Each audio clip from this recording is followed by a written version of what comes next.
সংবিধানে সেই সংবিধানও মানি না, সনদও মানি না। প্রিয় বন্ধুগণ, খাতমে নবুওয়াতের জিহাদ সবচেয়ে বড় জিহাদ, খাতমে নবুওয়াতের আন্দোলন সবচেয়ে বড় আন্দোলন। আপনারা আগেও শুনেছেন রাসূলুল্লাহ সাল্লাল্লাহু আলাইহি ওয়াসাল্লামের জামানায় 10 বছরের যুদ্ধে ইসলামের পক্ষে এবং বিপক্ষে মোট মানুষ নিহত হয়েছিল 1018 জন। আর সিদ্দিক আকবরের জামানায় মুসাইলামাতুল কাজ্জাবের বিরুদ্ধে যে অভিযান হয়েছিল, সেই যুদ্ধে হাজারের উপর সাহাবী শাহাদাত বরণ করেছিল। যুগে যুগে মিথ্যা নবুওয়াতের দাবিদাররা যখনই এসেছে, উম্মতের মুসলমান তরবারি দিয়ে ফয়সালা করেছে।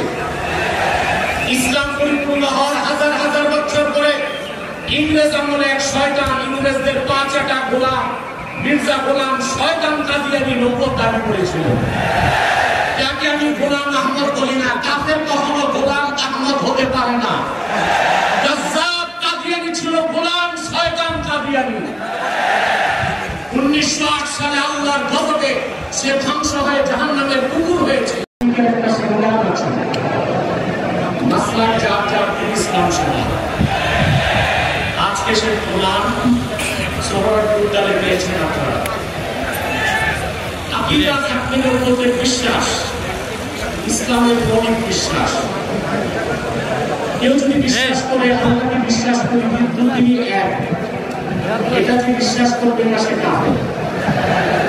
মুহাম্মদ সাল্লাল্লাহু আলাইহি ওয়াসাল্লাম আল্লাহর শেষ নবী, এই কথা যে বিশ্বাস করবে না সে কাফের। তাকে যে কাফের করবে না সেও কাফের। আল্লাহ তাআলা তার হাবিব মুহাম্মদ সাল্লাল্লাহু আলাইহি ওয়াসাল্লামকে 1000 বছর আগে প্রেরণ করে নবুওয়াতের রিসালাতের দরজা চিরতরে বন্ধ করে দিয়েছেন। ওরা করে আজ পর্যন্ত কোনো প্রকার মিটিং বা রাসূল আসে নাই, এখনো নাই, কিয়ামত পর্যন্ত আসবে না। এটাই খাতমে নবুওয়াতের বিশ্বাস। এই বিশ্বাস ছাড়া কেউ মুসলমান হতে পারে না। আমাদের দেশে যারা প্রচলিত রাজনীতি করে, তারা সেকুলার রাজনীতির দোহাই দিয়ে কাদিয়ানীদেরকে অমুসলিম ঘোষণা করতে চায় না। তাদের কাছে আমার প্রশ্ন, সেকুলার রাষ্ট্র